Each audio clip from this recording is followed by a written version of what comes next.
Hi ಎಲ್ಲ ನಮಸ್ತೆ. ಎಲ್ಲ ಹೇಗಿದ್ದೀರಾ? ಚೆನ್ನಾಗಿದ್ದೀರಾ ಅಂದ್ಕೊಳ್ತೀನಿ. ತಮ್ಮೆಲ್ಲರಿಗೂ ಇವತ್ತಿನ ಅಲ್ವಾಗಿ ಸ್ವಾಗತ. ನನ್ನ ಹೆಸರು ಶಿಲ್ಪಾ. ನಾನು ಯಾಕೆ ಯೂಟ್ಯೂಬಿಗೆ ಬಂದೆ? ನನ್ನ ಜೀವನದ ಯಶೋಗಾಥೆ ಏನು?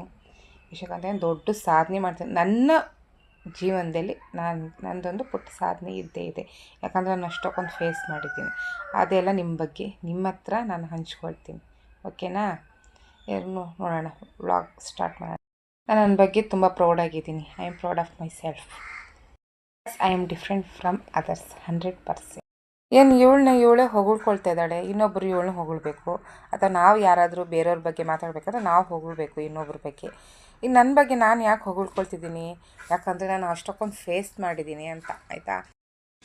ಯಾಕಂದರೆ ಅವ್ರವ್ರ ಜೀವನದಲ್ಲಿ ಅವ್ರ ಕಷ್ಟ ಅವ್ರಿಗೆ ದೊಡ್ಡದು. ಇರುವೆ ಬಾರ ಇರುವೆಗೆ, ಆನೆ ಬಾರ ಆನೆಗೆ. ಯಾಕೆ ಇಷ್ಟೆಲ್ಲ ಮಾತಾಡ್ತಿದ್ದೀನಿ, ಇಷ್ಟೆಲ್ಲ ಪೀಠಿಕೆ ಹಾಕ್ತಾಯಿದ್ದೀನಿ ಅಂತ ಹೇಳಿದ್ರೆ, ಈ ಥರ ಗಾಸಿಪ್ ಹಡಿಸ್ಕೊಂಡು ಅವ್ರು ಖುಷಿ ಪಟ್ಕೊಂಡು ಇನ್ನೊಬ್ಬರು ಸಂಸಾರನ ಹಾಳು ಮಾಡ್ತಾರಲ್ಲ, ಅವರೆಲ್ಲ ಬದುಕ್ತಿರ್ಬೇಕಾದ್ರೆ ನಾವೇನು ತಪ್ಪು ಮಾಡಿದ್ದೀವಿ?